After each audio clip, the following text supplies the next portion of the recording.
What would make someone offer $50 million, not for freedom, not for mercy, but for silence? Think about that for a moment. Not a plea bargain, not a reduced sentence, not even an escape. But before we continue, please subscribe and turn on the notification bell for updates. Silence. Because according to rapidly spreading claims, an offer like that doesn't come from innocence. It comes from fear. And not the kind of fear you feel when you're caught, but the kind you feel when something buried is about to be uncovered. Now ask yourself this. What kind of files are worth more than a human life? What kind of information is so dangerous that erasing it becomes more important than defending yourself?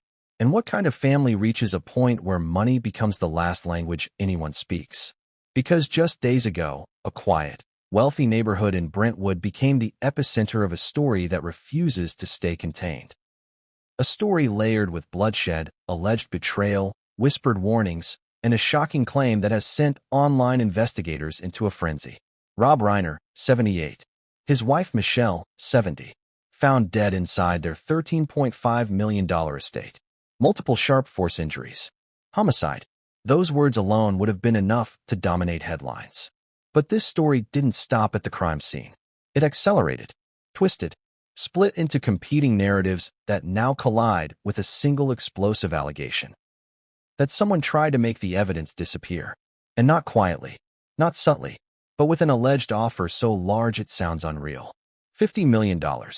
Allegedly offered in exchange for one thing.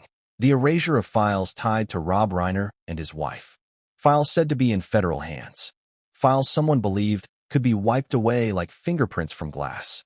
But here's where it gets unsettling. This wasn't a stranger. This wasn't a faceless outsider. The names attached to this claim sit inside the family itself. Nick Reiner, Tracy Reiner. And suddenly, what looked like a tragic crime became something darker. Something that feels less like an isolated act and more like the collapse of a structure that had been cracking for years.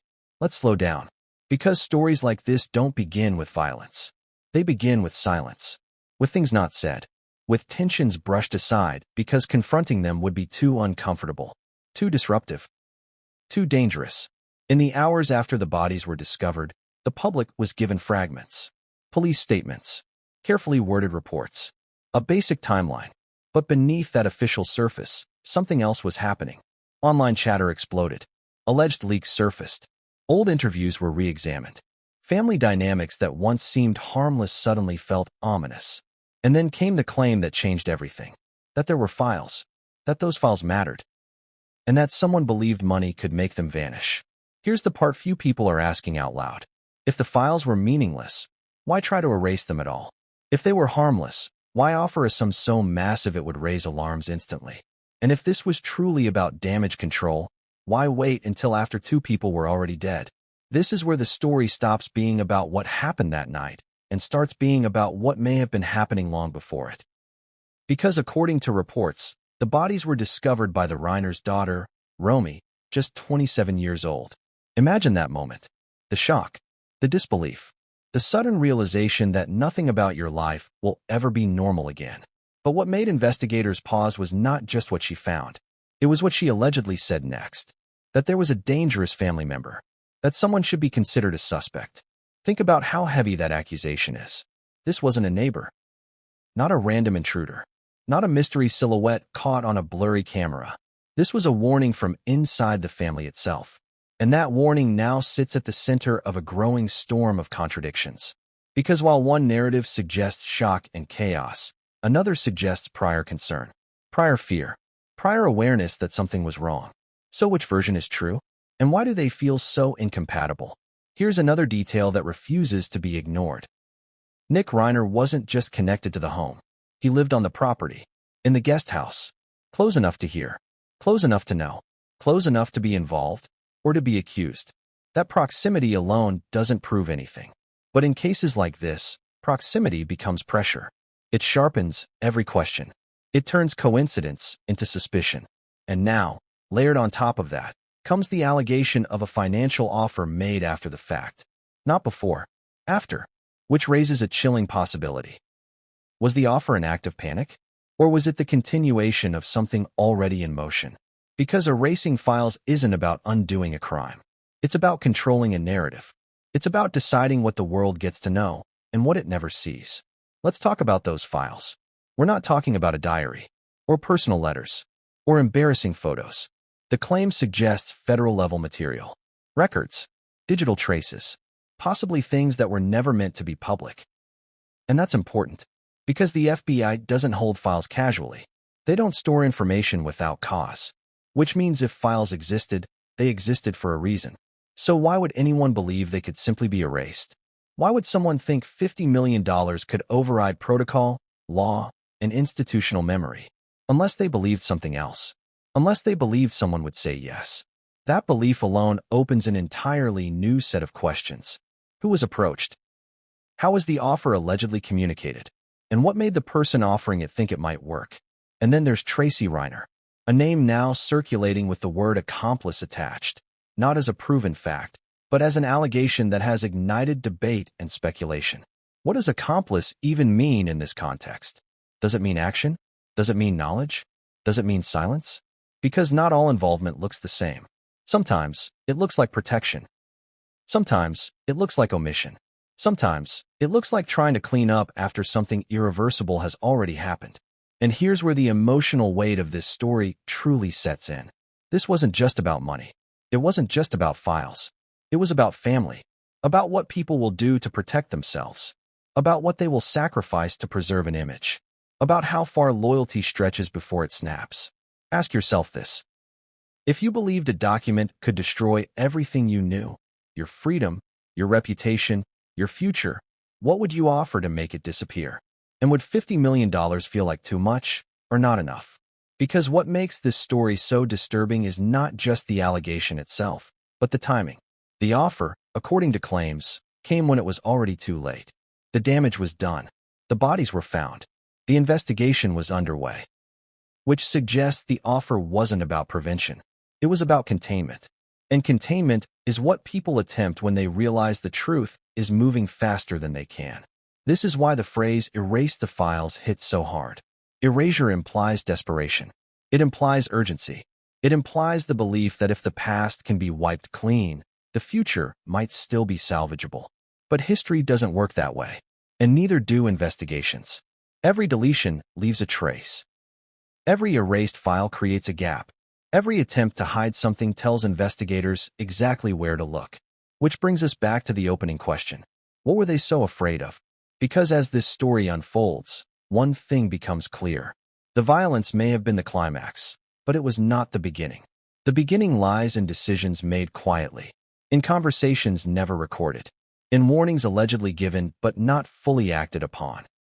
And somewhere inside this maze of grief, suspicion, and money, there is a truth that refuses to stay buried. But before we can understand the offer, before we can understand the files, before we can understand who may have known what and when, we have to go back to the night everything collapsed. Because what happened in those final hours wasn't just tragic. It was the spark that exposed everything that came before it. And what investigators allegedly noticed at the scene would change the direction of this case, and no one was prepared for what it suggested. What does it feel like when the world as you know it fractures in an instant? Imagine a quiet Sunday, the kind where the air feels normal, almost too calm. And then, without warning, everything shifts. That night in Brentwood, that shift wasn't just personal, it was catastrophic. The Reiner estate, sprawling, luxurious, carefully maintained, had always given the impression of order, stability, and comfort.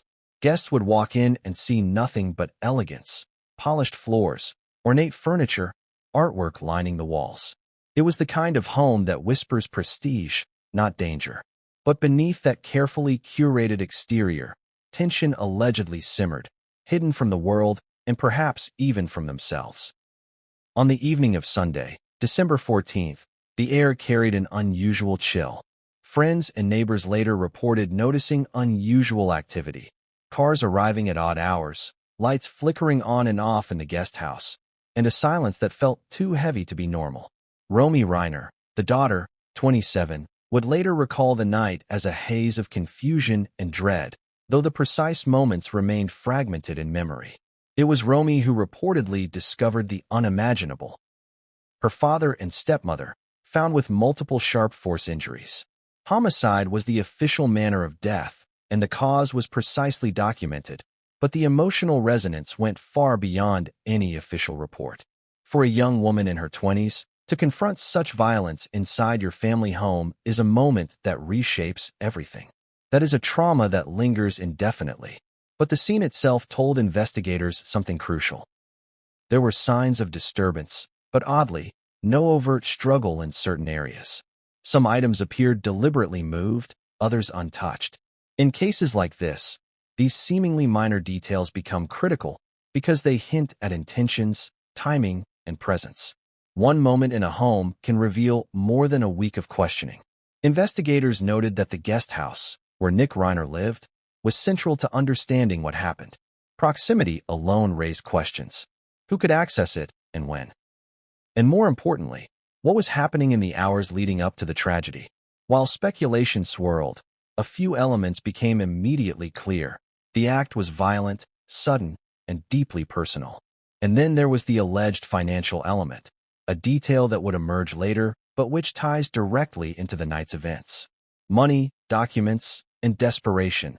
These would become central motifs in the story. But on that night, the physical scene dominated. Grief, shock, and an overwhelming sense of loss. The early responders faced a complex reality. There were multiple layers to examine: the house, the guest house, the surrounding grounds, and digital devices. The digital world often tells a story parallel to the physical one. Phones, computers, and security cameras. Each device holds fragments of the narrative that might explain motives, timing, and connections. Yet, even as investigators worked, something else began to emerge. Reports of prior tensions and alleged warnings were starting to surface. Romy reportedly indicated that she had observed a family member acting dangerous in the lead-up to the tragedy. These claims, coming directly from someone inside the family, forced authorities to rethink initial assumptions. This wasn't just an isolated act of violence. It was possibly the culmination of years of unresolved conflicts. The emotional weight of that night cannot be overstated. It was not merely a homicide investigation. It was a collision of personal grief, alleged familial betrayal, and a narrative that refused to remain tidy. Each detail, from the placement of items to the unspoken interactions, became a potential clue. Every word from Romy, every interaction with Nick, every anecdote shared later by friends or neighbors, carried significance. And then there was the media storm. Once news of the deaths leaked, the story exploded online. Speculation ran rampant, with headlines emphasizing mystery, danger, and alleged family dynamics. But beyond the sensationalism, investigators had to piece together what really happened. The timing of the crime, the layout of the estate, the positions of the deceased, all these details were critical in reconstructing the timeline. Amid this chaos, one detail stood out. It wasn't just that Rob and Michelle Reiner had been killed. It was how the scene seemed to indicate premeditation, planning, or at least familiarity with the household. Certain access points, certain areas left untouched. These were signs investigators typically analyzed to distinguish between random acts of violence and targeted incidents. The alleged prior warnings Romy reportedly gave added another layer of complexity. If someone within the family had raised concerns before the deaths, what had been missed? Could intervention have prevented the tragedy? And more importantly, were these warnings connected to the alleged $50 million offer to erase files, a detail that would later emerge as central to the narrative? This is where the story begins to twist, because it isn't just about what happened on December 14th. It's about the weeks, months, possibly years leading up to that day. It's about patterns of behavior, subtle threats, and alleged communications that may have hinted at what was coming. It's about understanding a chain of events where tragedy intersects with desperation, secrecy, and alleged financial maneuvering. Consider this: a family's private moments, actions unnoticed by outsiders, suddenly become clues in a high-stakes investigation. Every argument, every gesture, every unexplained absence becomes magnified. And in cases like this, the gap between what we know and what may have been hidden is often where the most chilling revelations reside. Investigators now face an intricate puzzle. On one hand, there's the physical evidence, the bodies, the crime scene, the forensic details. On the other, there's the intangible, alleged threats, alleged offers, and alleged attempts to erase information that may or may not exist. The challenge lies in separating fact from rumor, memory from assumption, and reality from what someone hoped the world would believe. And this is where suspense intensifies, because that night was not just an ending. It was the beginning of a cascade. Every subsequent report, every leak, every new claim ties back to that fateful evening. The narrative threads, tragedy, alleged betrayal, and the mysterious offer intertwined to create a story that no one could have anticipated. As the investigation unfolded, early reports highlighted key points: multiple sharp force injuries, the timing of the deaths, the discovery by Romy, and the initial statements given to authorities. Yet even at this early stage, the alleged involvement of family members, the purported attempt to erase files, and the financial claims added layers of intrigue that blurred the line between reality and speculation. For viewers following this story, the night of December 14th is a critical anchor. It's where the tangible ends and the speculation begins. The events of that evening provide context for understanding everything that follows. The alleged $50 million offer, the claims of accomplices, and the complex web of family dynamics now under scrutiny. And yet, as much as we think we understand, one truth remains elusive. What exactly triggered this chain of events? Was it a sudden confrontation, a calculated plan, or a desperate act born of fear and secrecy? Investigators and analysts alike are left piecing together fragments, with each discovery raising more questions than it answers. One thing is certain. The night everything collapsed was a turning point. It revealed vulnerabilities, exposed tensions, and set in motion a narrative that would capture national attention. From that moment, the Reiner estate was no longer just a home. It became a stage for a story of alleged betrayal, alleged financial desperation, and questions about the limits of familial loyalty. And as we prepare to dive deeper into the layers of this case, remember this: the first impressions are never the full story. What seems evident at first glance often masks deeper complexities. What happened that night was shocking, but what came next, the alleged financial maneuvers and the secrets that may have been buried in federal files, would change everything. But what came next would change everything, and no one saw it coming. What kind of information could drive someone to allegedly offer $50 million for its erasure? That's the question that now dominates every theory about the Reiner case. And while the crime scene provided physical evidence, investigators and online sleuths alike have become increasingly focused on something far more elusive: the files. The files no one was supposed to ask about. According to rapidly circulating claims, these weren't ordinary personal documents or family letters. The allegation suggests federal-level material, records, digital communications, possibly evidence tied to other investigations. The kind of information that could ruin reputations, implicate others, or reveal secrets someone believed could never be seen. Here's the first critical point. The mere existence of these files raises immediate questions. If they were in federal custody, how could anyone even attempt to erase them? And if someone tried, how could they hope to succeed? The answers aren't straightforward, and that's what makes this part of the story so compelling and chilling. Let's break it down. The alleged files reportedly contained layers of sensitive data. While nothing has been officially confirmed, leaked reports suggest a combination of personal records, financial documents, and other information tied to the Reiner family.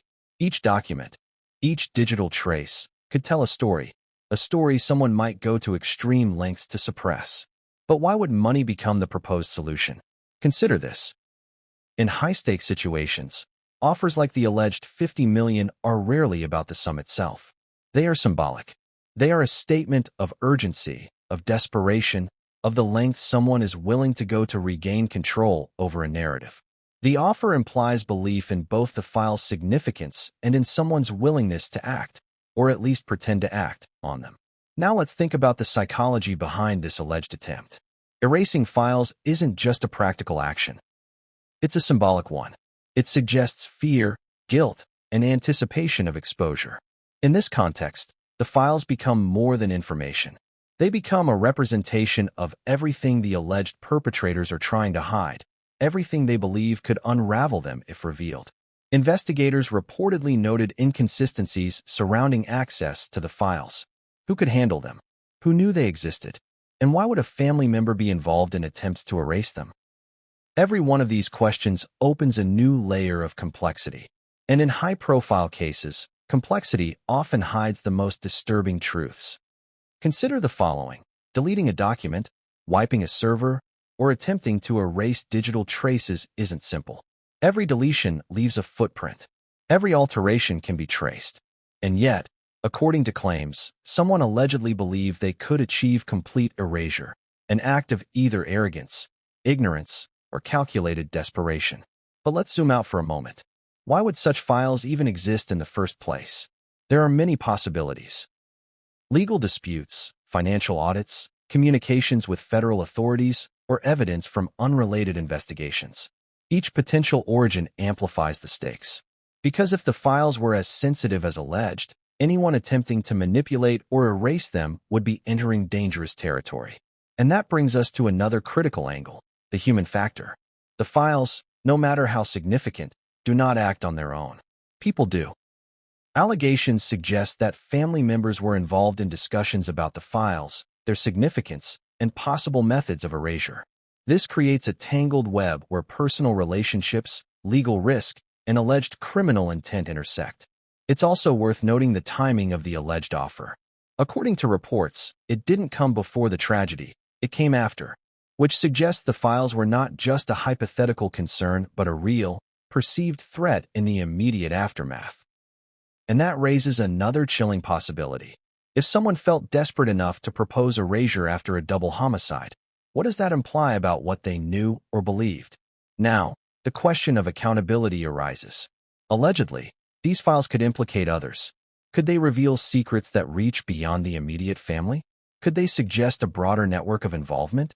The very thought adds urgency and gravity to the claim of attempted erasure. In cases like this, it's rarely about the information itself. It's about control, leverage, and survival. Let's step back and examine the consequences of tampering with such files. Attempting to erase federally held documents is not just illegal, it's audacious. It signals not only desperation but a boldness that defies typical risk assessment. And in high-profile investigations, audacious attempts often attract attention, precisely because they leave traces, intentional or not. The alleged files also connect directly to the financial aspect of the story. If the claim of a $50 million offer is accurate, it wasn't simply about money changing hands. It was about sending a message. The size of the sum speaks to perceived value and urgency. And in cases of alleged erasure, perceived value often outweighs practical feasibility. Moreover, the files themselves became a symbolic battleground. They represent knowledge, accountability, and the possibility of exposure. The alleged attempt to erase them suggests a fear that exposure would be catastrophic, socially, legally, or personally. And fear, as investigators and psychologists alike know, often drives people to extreme measures. Let's not forget the role of investigators in this drama. The FBI, according to claims, was reportedly in possession of these files. That means the alleged erasure attempt would not have been easy. Any attempt would have required circumventing secure systems, bypassing protocols, or appealing to someone with direct access. Each scenario adds layers of risk, suggesting either boldness, desperation, or both. And here's a detail that intensifies the intrigue. The files weren't static.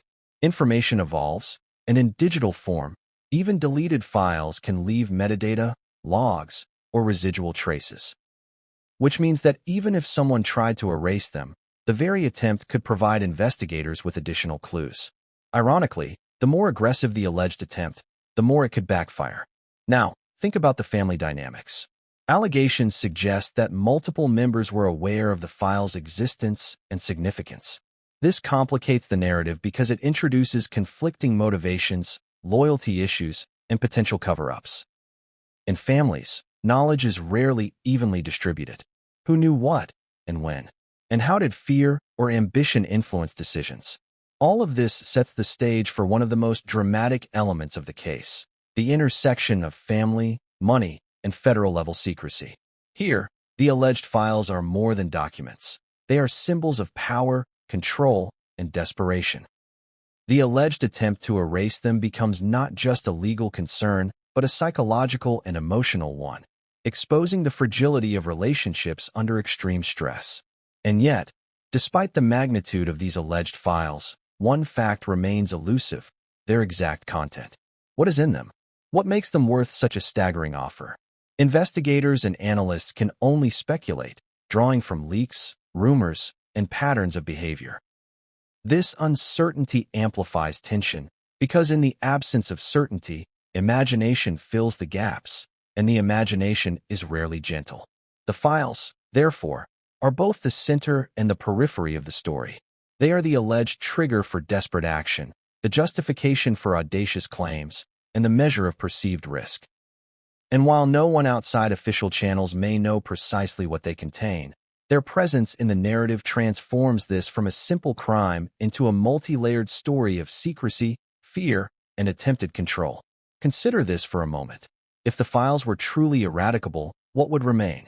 If the alleged offer succeeded, what narrative would have been left intact? And if it failed, or was never executed, what consequences might follow? These are not just questions for investigators. They are questions that haunt the entire alleged story, leaving viewers and analysts alike suspended in uncertainty. And now, as we prepare to explore the alleged offer itself, one thing becomes clear: the files are more than evidence.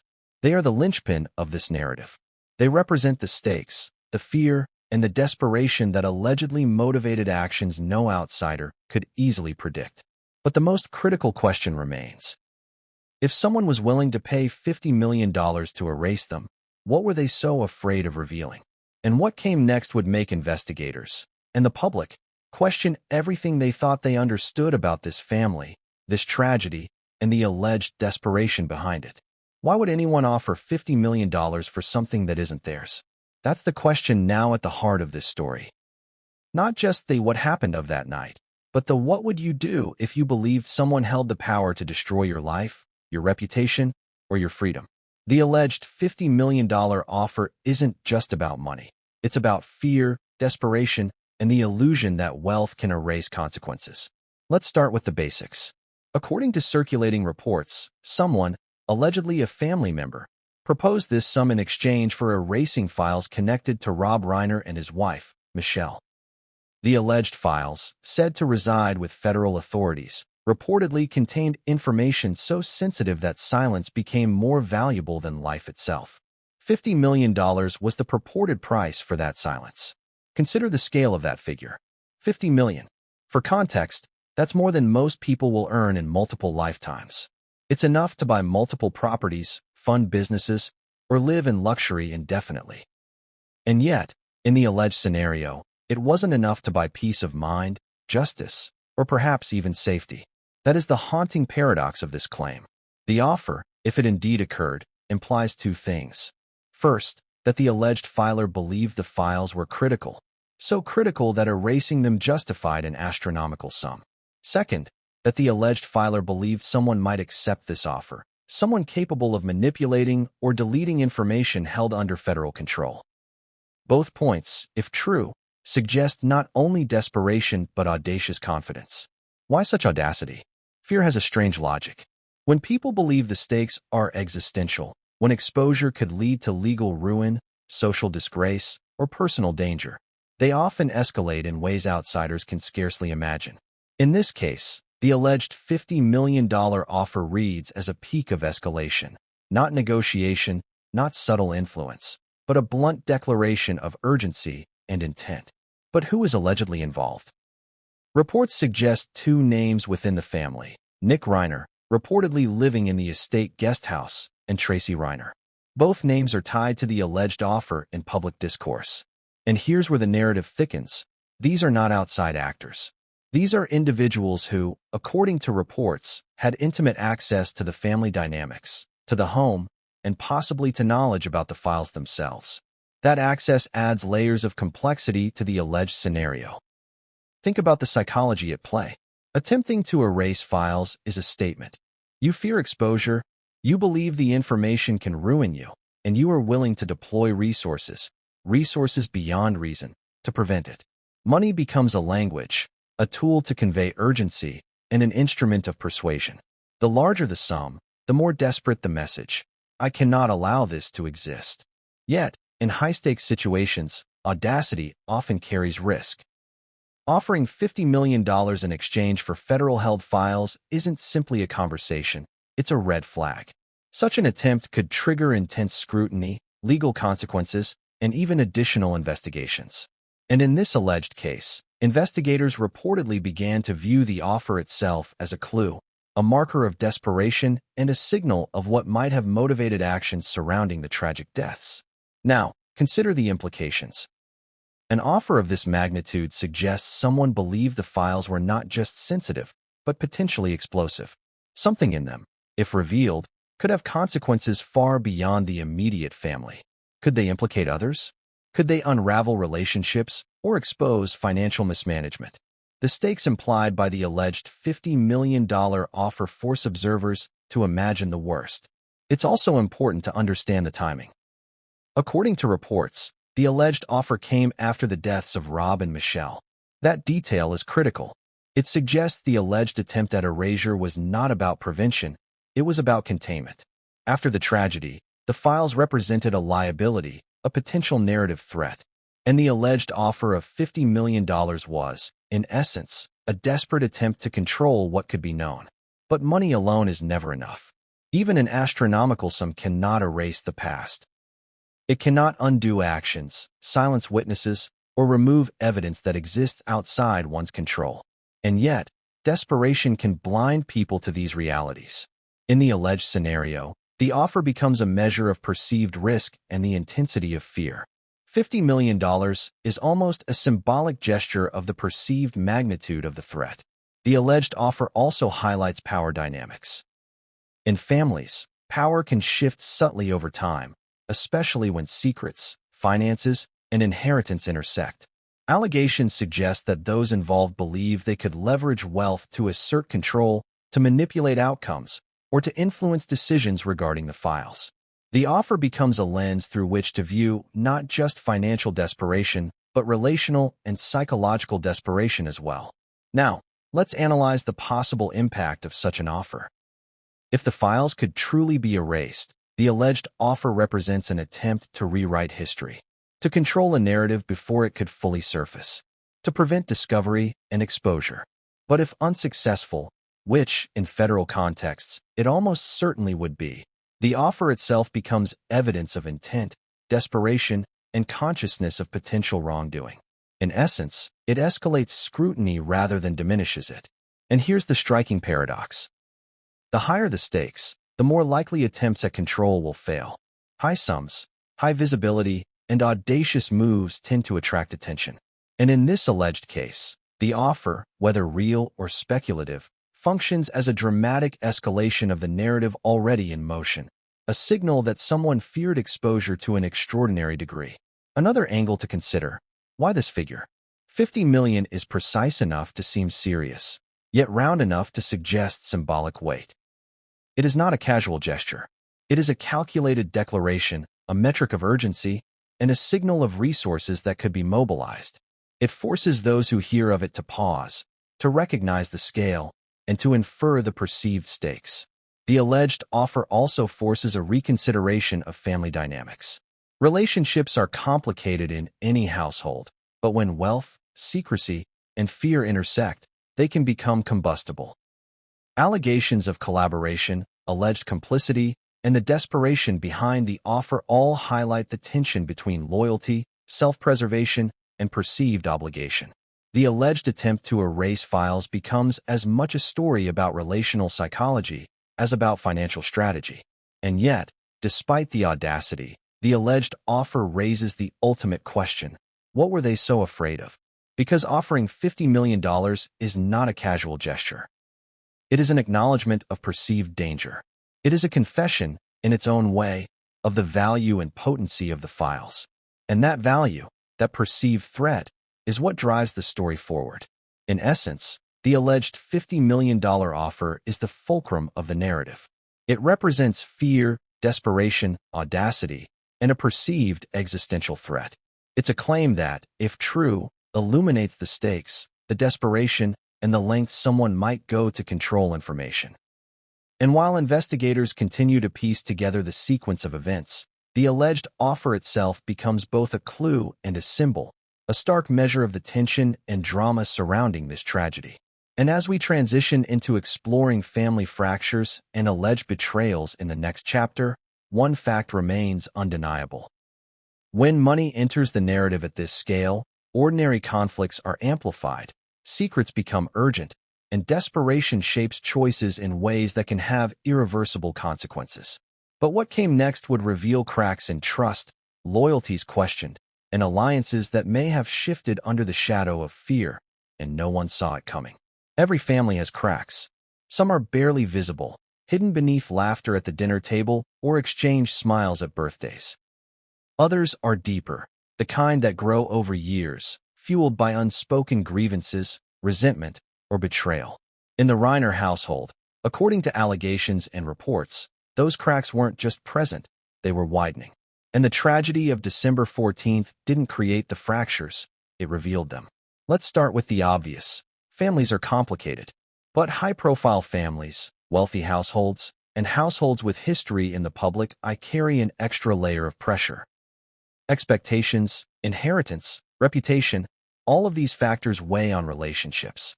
Every disagreement, every tension is amplified by the context in which it occurs. And in such environments, the line between private conflict and public consequence becomes perilously thin. According to reports, tensions within the Reiner household had been simmering for months, perhaps years. While the full details remain unverified, some sources allege disagreements over financial matters, inheritance expectations, and personal decisions. Others suggest strained interpersonal relationships between siblings and parental figures. Imagine the accumulation of small conflicts, an overlooked comment here, a perceived slight there, each one layering onto the next. Over time, these tensions can harden, creating a landscape where trust becomes fragile and suspicion thrives. Consider the role of Nick Reiner. Living in the guest house on the estate, he was physically close to the central family members. Proximity in such circumstances can intensify both observation and tension. Every movement, every decision, every argument becomes more immediate and unavoidable. If friction existed prior to the tragedy, that proximity could make it harder to avoid confrontations or to hide disagreements. Then there's Tracy Reiner. Allegations circulating online suggest involvement in events tied to the tragedy, though specifics remain unverified. In narratives like this, even the perception of complicity can strain family bonds. When allegations surface, relationships are tested, not just legally, but emotionally. Trust fractures, loyalties are questioned, and the simplest interactions carry potential consequences. Romy, the daughter who reportedly discovered the bodies, provides another lens into the family dynamics. Her alleged warning to authorities about a dangerous family member indicates awareness of tensions or potential threats before the tragedy occurred. That warning, in turn, suggests that fractures in the family were not just interpersonal, but potentially predictive, red flags that, had they been fully heeded, might have altered outcomes. Let's pause to consider the psychology at play. Fractures in families often produce conflicting motivations. Love and loyalty coexist with resentment and fear. One might act to protect a sibling while simultaneously harboring frustration at perceived slights. Another might seek control over assets or reputation. Alleged financial motivations, combined with access to sensitive information, create a volatile mix where small conflicts can escalate into catastrophic events. In households where wealth, legacy, and public image intersect, every disagreement is magnified. Alleged rumors suggest disagreements over access to the estate, control of finances, or authority over personal matters. While unconfirmed, these claims provide context for understanding how relationships could become strained to the breaking point. Imagine the pressure of feeling both observed and judged in every decision, a pressure that can push someone to extreme measures, especially if they perceive danger or threat. The alleged fractures also extend to patterns of behavior. Sources suggest that some family members may have exhibited secrecy, avoidance, or manipulation, behaviors often seen in households where mistrust has taken root. These behaviors, if accurate, would only compound tension, making communication more difficult and understanding more elusive. Each small deception or omission strengthens suspicion and deepens divides. It's important to note that in families, perception often matters more than fact. A perceived slight or fear of exposure can outweigh reality in decision-making. Alleged claims about actions and motivations within the Reiner household reflect this dynamic. Even if intentions were misunderstood, the perception of threat or betrayal can be enough to trigger drastic actions, like the alleged $50 million offer or other desperate measures. Then there's the emotional intensity. Families are emotionally charged environments under normal circumstances. Add tragedy, allegations of wrongdoing, and perceived threats, and the emotional stakes skyrocket. Fear, grief, and anger become intertwined, influencing decisions in unpredictable ways. Emotional responses can lead to misjudgments, miscalculations, and further fractures, creating a feedback loop where tensions feed on themselves. Conflict in such families rarely exists in isolation. Alleged prior arguments, unspoken grievances, and historic disagreements all contribute to the environment in which the tragedy unfolded. These fractures are rarely linear. They intersect and overlap, creating a complex web of relationships that is difficult to untangle even for professionals. And that complexity is part of what makes this story so compelling, so difficult to parse, and so chilling. Think about the cascade effect. One fractured relationship leads to another. A mistrustful sibling can influence a cousin, a secretive parent can influence a child, and suddenly small fissures have multiplied into structural weaknesses. Allegations surrounding the Reiner family suggest such cascading effects. The tragedy appears not as an isolated incident, but as the apex of a long-term pattern of strained relationships. And now consider this. When fractures reach a critical point, desperation often follows. Desperation can manifest in bold actions, risky decisions, or attempts to control outcomes that may be beyond anyone's control. The alleged $50 million offer, the alleged attempts to erase files, the conflicts within the household. All of these can be viewed through the lens of desperation born of fractured relationships and perceived threats. Family fractures also influence perception. Each member may see the same events differently, interpreting actions through the filter of prior conflicts. Alleged behaviors that outsiders might view as normal could be interpreted internally as threatening or hostile. Conversely, attempts at reconciliation or assistance might be viewed as manipulation or control. These differing perspectives intensify tension, making resolution more difficult. And here's the critical point. Fractures in families do not only affect relationships, they shape decisions, actions, and even narratives after the fact. The alleged involvement of multiple family members in discussions about files, money, or legal matters reflects how deeply the fractures may have influenced behavior. Every choice is made in the context of mistrust, fear, and the desire to protect oneself. As the story unfolds, one pattern emerges. The fractures that existed before the tragedy amplified the impact of the alleged events. Decisions were made not in isolation, but in the context of suspicion, strained loyalty, and high stakes. Emotional tension magnified desperation, and desperation drove actions that may otherwise have been unthinkable. And yet, despite all these alleged fractures, there were glimmers of normalcy, routine, and love within the household. It is precisely this tension between apparent normalcy and hidden turmoil that makes the narrative so compelling and so unsettling. The contrast between public appearances and private reality underscores the fragility of trust, the volatility of relationships, and the unpredictability of human behavior under pressure. As we move to the next chapter, one thing becomes clear. Family fractures are not just backstory. They are a lens through which every subsequent event must be viewed. The alleged warnings, the claimed $50 million offer, and the tragic deaths are all shaped by these underlying tensions. Understanding these fractures is essential to understanding why events unfolded as they did. But what came next would bring those fractures into sharp relief, exposing loyalties, testing trust, and forcing choices that would change the family forever, and no one was prepared for the consequences. Imagine discovering something so shocking, so urgent, that you feel compelled to act immediately. That was reportedly the position of Romy Reiner on the night of December 14th. At just 27 years old, she allegedly faced the unimaginable. The bodies of her father, Rob Reiner, and her stepmother, Michelle, found inside the family estate. But before the tragedy fully unfolded, she reportedly attempted to alert authorities to a danger lurking within the family itself. Romy's alleged warning adds a chilling layer to the narrative. According to circulating claims, she identified a dangerous family member who should be considered a suspect. Think about the courage it takes to make such a statement, particularly in the context of one's own family. Alleged warnings of this nature are rarely simple. They carry weight, risk, and emotional complexity. Let's explore the psychology behind her action. When someone perceives a threat, especially within their own family, they are torn between loyalty and self-preservation.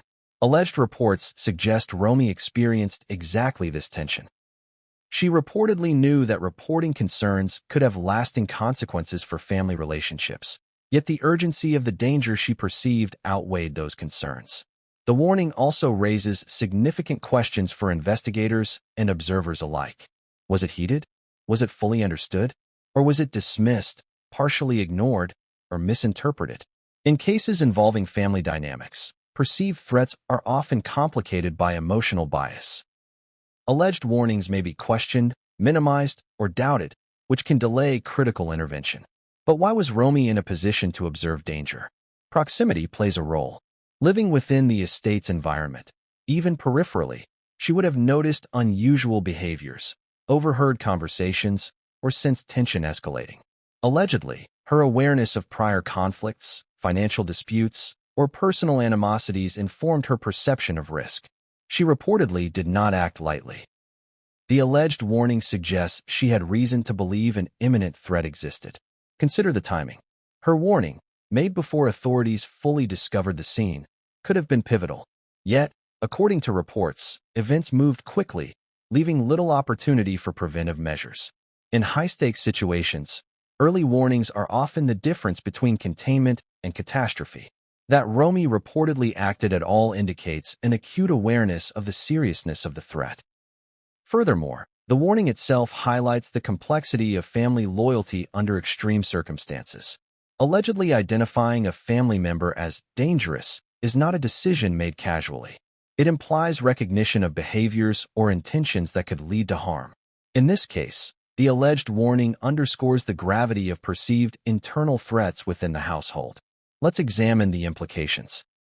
If Romy's warning was accurate, it suggests that elements of premeditation, awareness, or intent existed prior to the events of December 14th.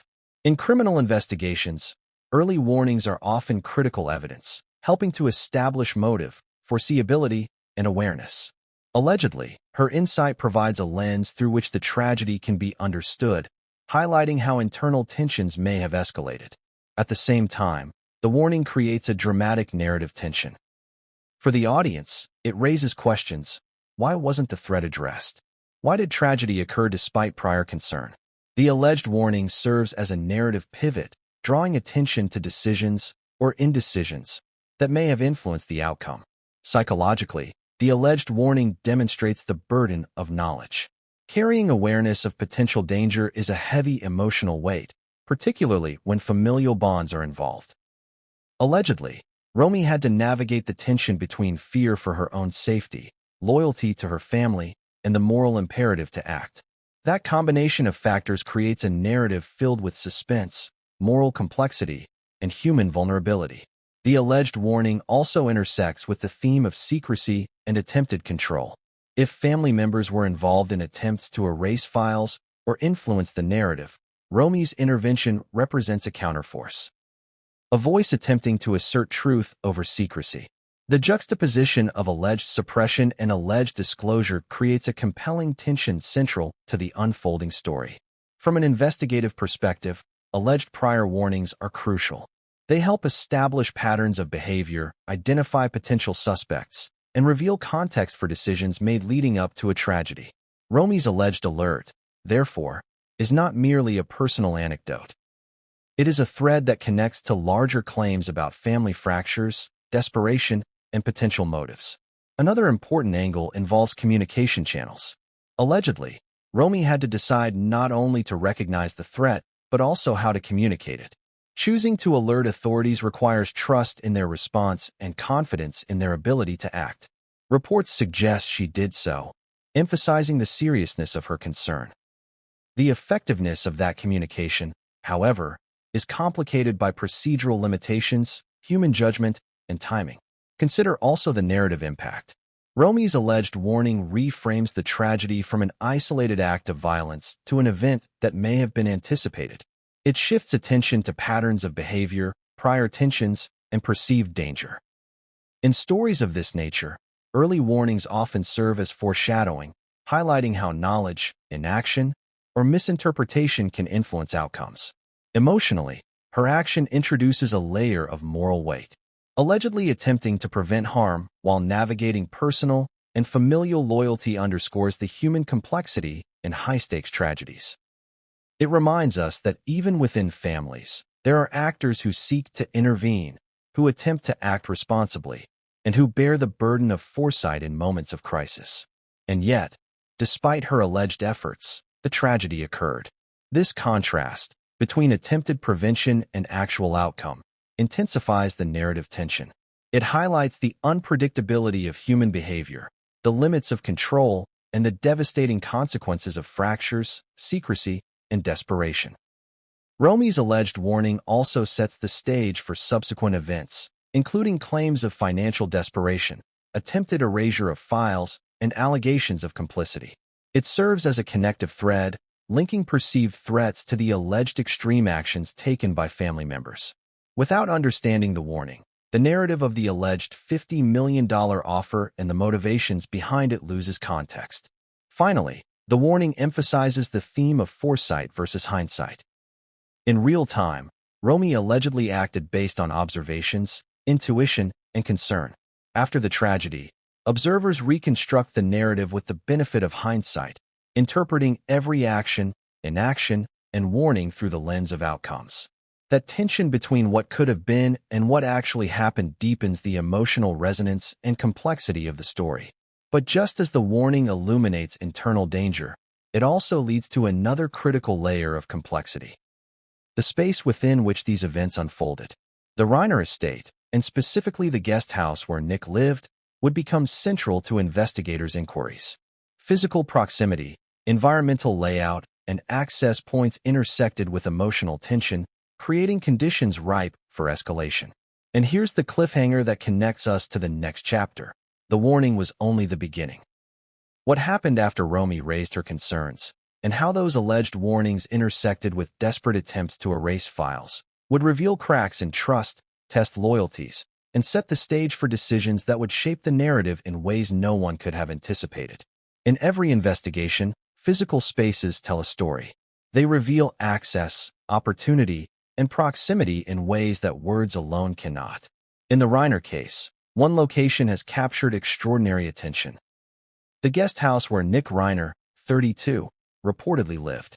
That guest house, allegedly just steps away from the main estate, became a focal point of both suspicion and speculation, and understanding its role is critical to the unfolding narrative. Let's start with the basics. The guest house wasn't just an ancillary building. It was a space of autonomy and privacy. Living there, Nick would have had access to the main house, but also a sense of separation. An environment that allowed independence while remaining close to the central family members. That duality of proximity and separation plays a unique role in both opportunity and perception. Reports suggest investigators focused on the guest house early in their inquiries. Who had access? Who moved between the main house and the guest house? And at what times? Even minor details, doors left unlocked, security cameras' blind spots, or unusual noises, were scrutinized for their potential to explain the timeline and sequence of events. The physical space itself became a puzzle piece in reconstructing what allegedly happened that night. But proximity isn't the only element of intrigue. Alleged claims tie the guest house to the alleged $50 million offer and the files. If Nick was living there, and if he had knowledge of sensitive information, that space becomes more than a residence. It becomes a command center of awareness, a vantage point from which decisions could have been influenced. The implications of that proximity are staggering when paired with the allegations circulating online. Now, consider the psychology of living so close to the scene of a tragedy. Physical closeness to both victims and potential evidence can intensify suspicion.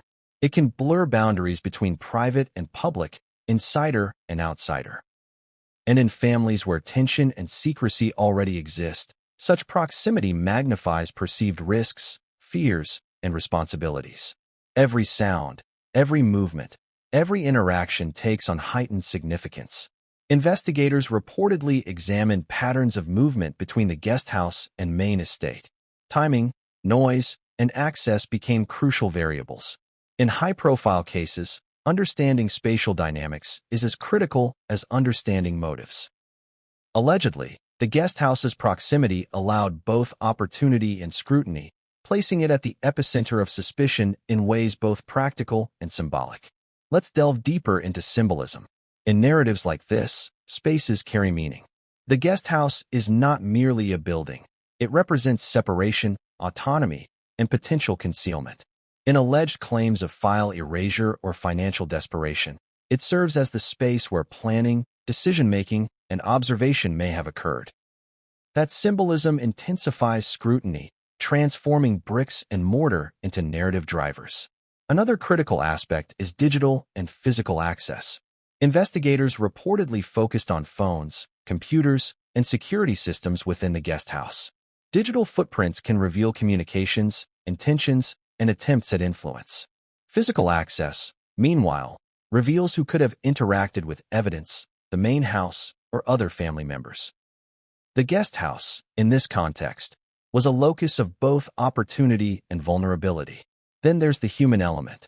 Alleged claims suggest that living in the guest house influenced Nick's perspective, decisions, and potential actions. Being close enough to witness interactions, yet separate enough to maintain distance, creates a psychological dynamic of observation without interference. In narratives of family conflict, this dynamic often fuels both opportunity and suspicion. Consider also the role of alleged complicity. Reports circulating online suggest that discussions about files, money, and potential cover-ups may have occurred in or around the guest house. If true, this elevates the space from residential convenience to strategic significance. In high-stakes situations, physical locations are inseparable from behavioral analysis. They reveal patterns of thought, interaction, and intent. The guest house also provides a lens into perception. From an outside perspective, proximity can imply involvement. Investigators, analysts, and the public may interpret access as opportunity, presence as motive, and surveillance as foreknowledge. That perception, whether accurate or not, intensifies scrutiny and feeds the narrative tension that surrounds the case. And yet, proximity alone doesn't prove intent. Context matters. Understanding routines, interactions, and patterns within the space is essential. Alleged claims, leaks, and reports suggest that every movement between the guest house and main estate, every communication, and every observed behavior became a thread investigators could pull to reconstruct events. Let's not forget timing. The hours before and after the tragedy are critical. Allegedly, movements in and out of the guest house coincide with moments of heightened tension, attempts to access information, or interactions with family members. While specifics remain under investigation, the guest house emerges as a space where timing, observation, and alleged decision-making intersect. From a narrative standpoint, the guest house represents more than bricks and walls. It is the lens through which suspicion crystallizes. Allegedly, it is both the vantage point of awareness and the source of scrutiny. Its walls, its doors, its proximity, all serve as symbols of opportunity, potential concealment, and human choice under pressure. And as the investigation reportedly continued, the guest house would become central to both forensic and psychological analysis. How people moved, what they observed, and what they communicated from that space would inform questions of motive, knowledge, and involvement. In other words, the guest house is a character in this narrative, shaping both the alleged actions and the perception of those actions. Finally, let's consider the cliffhanger. The guest house's role in opportunity, observation, and alleged secrecy sets the stage for what comes next. The intersection of financial desperation, alleged manipulation of information, and escalating conflict within the family. In the next chapter, we explore how these factors collided, bringing the alleged $50 million offer, the files, and the family fractures into a perfect storm that would push the story into uncharted territory. But what came next would expose decisions that may have altered the course of the investigation, reveal the desperation behind extreme actions, and set in motion events no one could have predicted, and no one was ready for the fallout. When desperation meets opportunity, the human mind can imagine solutions that defy logic, legality, and morality. According to reports circulating online, that is exactly what allegedly unfolded after the tragic deaths of Rob Reiner and Michelle. Central to this part of the story is the alleged plan to erase files, to obliterate any trace of information that might implicate certain family members or reveal dangerous secrets. Think about it. Erasing federal-level files isn't as simple as hitting delete. Every digital record leaves a trace, every document has a custodian, and every interaction with data creates metadata. Yet the alleged plan reportedly assumed that with sufficient resources, money, access, and influence, files could disappear. This belief, whether born of arrogance, ignorance, or sheer desperation, underpins one of the most shocking claims tied to this case. According to circulating claims, the alleged plan involved multiple layers. Financial offers, manipulation, and coordination were reportedly intended to achieve a single goal: remove evidence that could reveal sensitive information. If true, this suggests a remarkable degree of premeditation. The act wasn't reactive. It was strategic, deliberate, and, in the eyes of investigators, audacious. Now, consider the human psychology behind such an attempt. When someone perceives existential threat, the calculus changes. Legal risk, moral consequences, and personal safety are weighed differently.